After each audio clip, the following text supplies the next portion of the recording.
నేను ఈరోజు నా హస్బెండ్‌ని ఒకటి అడిగా. "ఏవండీ ఎక్కడెక్కడి నుంచో హంపి చూడడానికి వస్తున్నారు కదా! మ్యారేజ్ అయ్యి 1 ఇయర్ అయిపోయింది. నాకిప్పటికొచ్చి మీరు హంపియే చూపియలేదు" అంటే, "సరే పద ఈరోజు చూపిస్తాను రెడీ అవ్వు" అంటే చక్క రెడీ అయిపోయి ఫోన్‌లో వీడియో ఆన్ చేసుకొని రెడీగా వెళ్ళిపోతుంటే, అక్కడికి దాకా వెళ్ళాక మా ఆయన నాకొక బాంబు పేల్చారు. ఏంటంటే, "ఇంగో దూరంగా కనిపిస్తుంది చూసావా? అదే హంపి. ఆ గుళ్ళే హంపి గుళ్ళు" అని. "అదేంటండి దగ్గరికెళ్దామంటే" "దగ్గరికెళ్ళేది ఏం లేదు. ఇక్కడి నుంచే చూడు. హంపి చూపించమన్నావు చూపించాను" అన్నారు.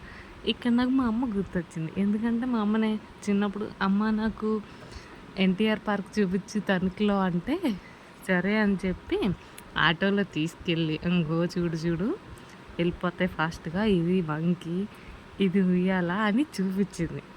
అలాగ మా ఆయన ఇంగో ఇది హంపి, ఆ గుళ్ళు 2 హంపి గుళ్ళు, లోపల ఇంకా చాలా టెంపుల్స్ ఉంటాయి అన్నారు.